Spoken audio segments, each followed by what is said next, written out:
Hey everybody, welcome to Coug on the Clock. I'm Vaughn Drewien. And I'm Sam Taylor. We've got a great show for you today. We'll be digging into WSU Volleyball's recent outstanding performance and explore how certain sporting events can go extremely long and how that affects players and fans' experience. Vaughn will dig into the growing partnership between Liga MX and MLS and how that relationship is unfolding with new tournaments in the future. We'll also discuss the disappointing end of the Seattle Storm's campaign and recap the ups and downs of their season, as well as talk a bit about the legacy and future of its star player, Sue Bird. Finally, we're going to wrap up with some talking points about the Mariners' season and the unexpected success they've had in 2021. With all that being said, let's jump right into today's topics. Sounds good. So, I know you watched the Wazoo volleyball game this week. What are some takeaways from that? What did you see from the girls? Well, WSU Volleyball, especially in their Apple Cup performance against the UW Huskies on Sunday, they were fantastic. It was a hard-fought match that went all 5 sets, including a very notable historic 4th set in which the two teams scored a total of 90 points, almost double what a typical set would be. Yeah. And I think the key for the Cougs is that their high performers keep high performing. Star junior Pia Timmer on Tuesday was named by the American Volleyball Coaches Association as a National Player of the Week. She's the second ever Coug to take home this honor after Sarah Silvernail earned the honor in November of 1996. Timmer is also recognized this week as the Pac-12 Offensive Player of the Week for a second week in a row with 31 kills on 76 swings in the UW game alone. All in all, the Cougs have just had a really solid start to conference play against their Pac-12 opponents, and that figures to continue. That's awesome, man. Yeah, I love hearing a good old beat down of. Okay. You want to just pretend that didn't happen? Sure. Yeah, I mean, that's always great to hear when Cougs get a beat down on the Huskies a little bit. What was your favorite moment from that game? I know there's a lot of memorable ones. For sure.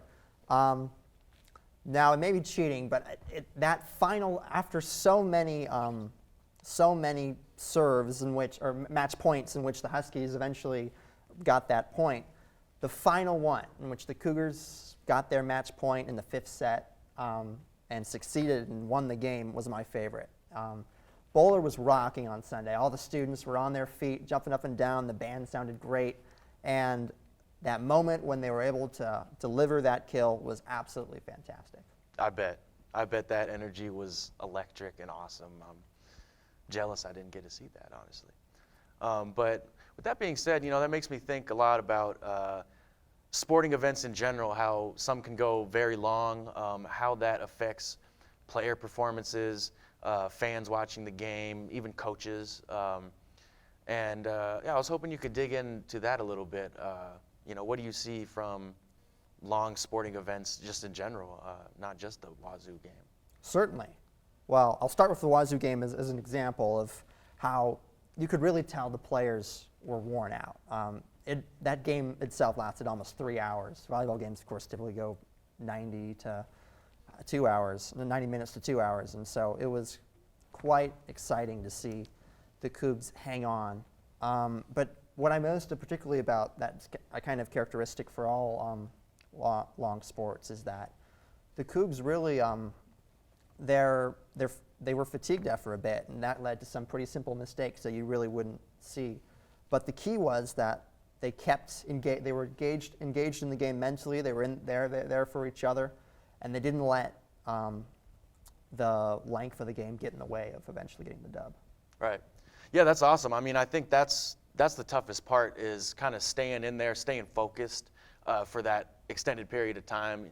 You prepare for a game beforehand with a set amount of time that you're going to be playing, and therefore thinking about the game. But you really have to improvise a lot in those type of games, and it shows the mettle of the players and the coaches a lot when you start getting fatigued, start having to go to playing B, C, D, E, and F, and it says a lot about the the character and the strength and the tenacity of players, especially like, for example, like double overtime football games. On the college level, you have teams back and forth driving short fields to get ahead, and the coach really has to go deep into that back pocket for plays, keep the other side off guard, and it makes for some really special moments.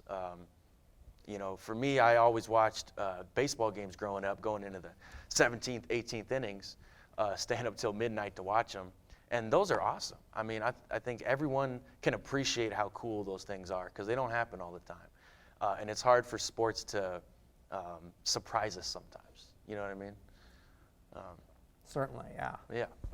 Just the rich energy when the sun's gone down at T-Mobile Park and you're there. It's the 13th inning and the team's hanging on. Yeah. Those kind of moments, that kind of atmosphere, it's really special. It's beautiful. Yeah.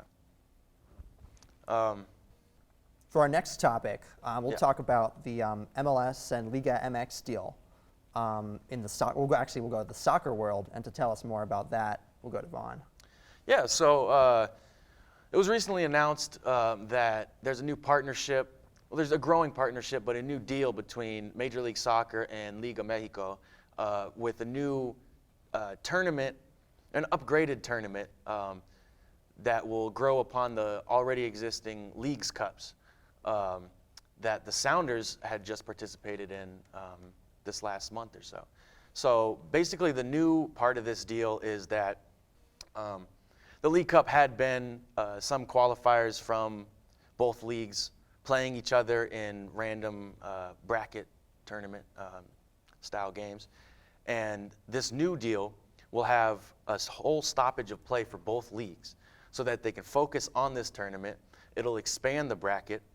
It'll be 2 17-game tournaments plus the playoffs, which is equally congested as the MLS. And this is on top of the already existing other championship soccer tournaments around that a lot of MLS players already participate in. So it's just expanding the brand of the league even further. MLS commissioner, what is his name? Don Garber. The commissioner is really trying to get the Mexican soccer fans stateside more invested in MLS because he's found that a lot of them kind of scoff at the skill level of MLS compared to Liga.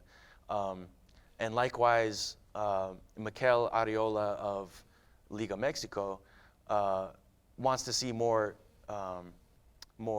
revenue from the States because obviously there's a much larger market in America. So it's a really great opportunity for both sides. They're equally benefiting from this, and I think it's just going to continue growing and be a really special thing to grow soccer in North America. Absolutely. And it'll have fantastic results for North America, and I think, how do you think it'll expand both leagues' brands outside of North America? Yeah, well, it'll bring more attention to both of them. I mean, these are going to be really big events. Obviously, the Sounders have a large following all across the world. They're one of the most successful MLS teams. But, this has highlighted them even more. They got a chance to play on national television in the final in Las Vegas. And for both Liga and MLS, I think it brings a little bit more credibility to them as growing leagues. Obviously the heavyweights of Europe are still the dominant force in the soccer market, but this is gonna do a lot for bringing more players' attention to these leagues and seeing the possibilities of joining teams in both leagues. Like, this is actually a great place to continue further your career and your brand and make more money. The salary caps will go up. The entire market for all the teams will go up. I mean, it's a really positive thing, and it makes it more accessible for soccer fans all across the world, which we know they're all across the world. So, Fantastic. yeah. Yeah. Thank you, Vaughn. Mm-hmm. And our next topic, we'll also go to Vaughn for the primary discussion on the Seattle Storm of the Women's National Basketball Association. The Storm just lost their playoff game, had an early playoff exit, and were not able to defend their league championship. But it was a very interesting season. For more on that, we'll go to Vaughn. Yeah, so I mean, they started off really strong this year. I believe they started 10-2. They were just looking like a dominant force, looking like a lock to repeat, honestly. But a lot of things that happened that were out of their control. The biggest thing was Breanna Stewart's injury. That knocked her out for most of the last part of the season, including the one playoff game that we lost against Phoenix. And with that playoff game, it kind of showed that we were a little outmatched. The leadership of Sue Bird was obviously important. She always hits big shots, but Brittany Griner was just able to dominate in the paint against us. The injury spread us thin a little bit on our depth, and it was just a really disappointing end to what could have been a very successful run for the Storm. Completely dominant team. Their skills are off the charts. Jewel Lloyd is an excellent shooter. Katie Lou Samuelson has come on very strong this year. And we have a lot of young talent that's going to keep us competitive. Obviously, Sue Bird had an emotional response to this playoff exit to her good friend Diana Taurasi of the Mercury. And there's a lot of talk about her future with the team. Certainly. Yeah. Sue Bird has been a member of all 4 of the Storm's WNBA championship rosters, and so The GOAT. The GOAT indeed. And so her potential departure would definitely affect the Storm going forward. What sort of things would the Storm need to do if Sue Bird were to retire? They need to fill that gap, right? Mercedes Russell has been really, really good. Like I said, Jewel Lloyd is an excellent shooter. She'll probably take the workload for Sue Bird. But Jordan Canada is another young star that's going to be able to shine even brighter with Sue Bird possibly gone. And with Breanna Stewart, we're going to be a perennial contender. That's for sure. She is probably the most skilled, talented player in the league. She's all world, and as long as we have her around, we always have a shot. And she's contributed to the winning philosophy here in Seattle that keeps us always on the brink of contention. So I think we'll be all right, but it would be sad to see Sue go. The fans were very emotional about it. But she's had a great run, more than we ever could have asked for, and it's just been a pleasure watching her play, really. Definitely. Thank you. Our next topic focuses on today in sports history.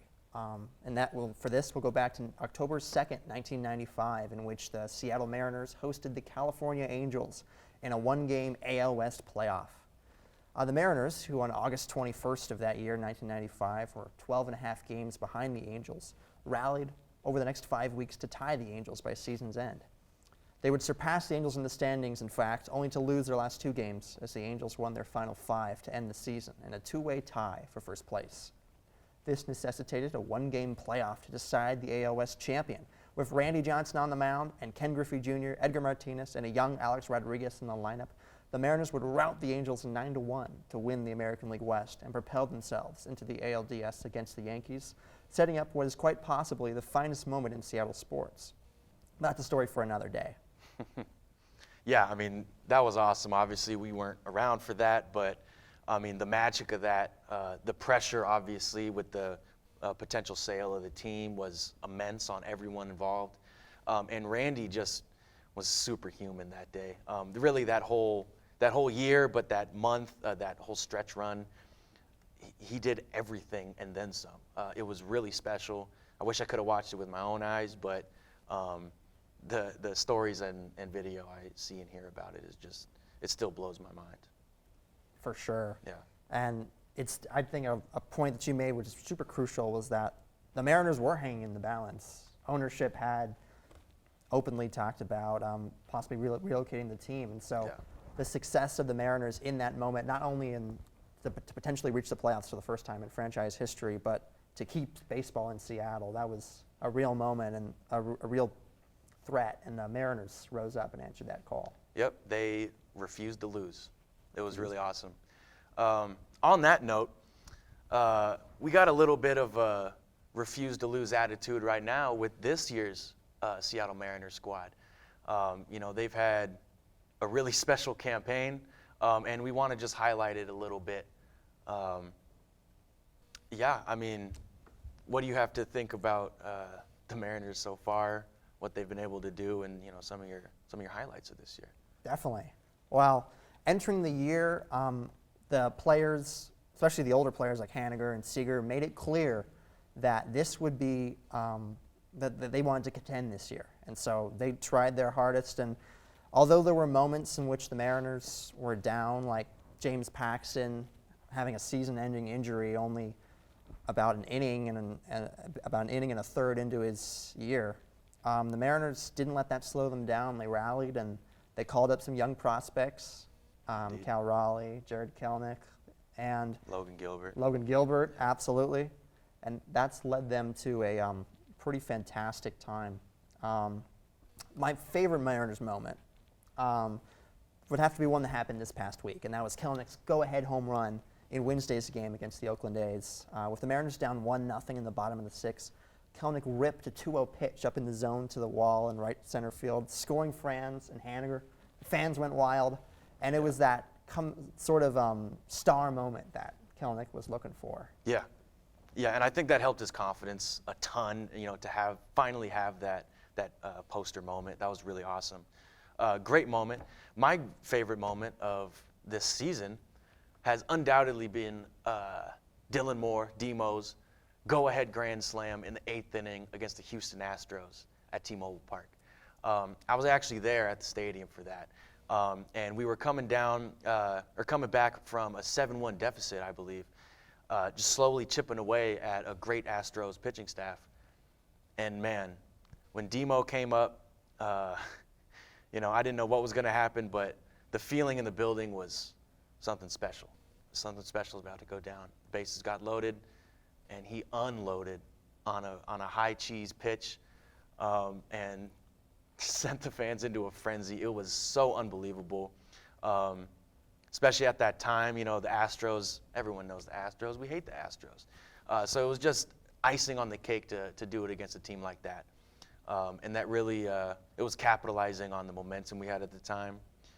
And, that really gave me hope for the rest of the way. And, look at us here, and we're still competing for the playoff spot. So it's awesome.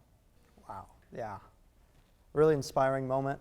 And those are our favorite moments so far, we should stress.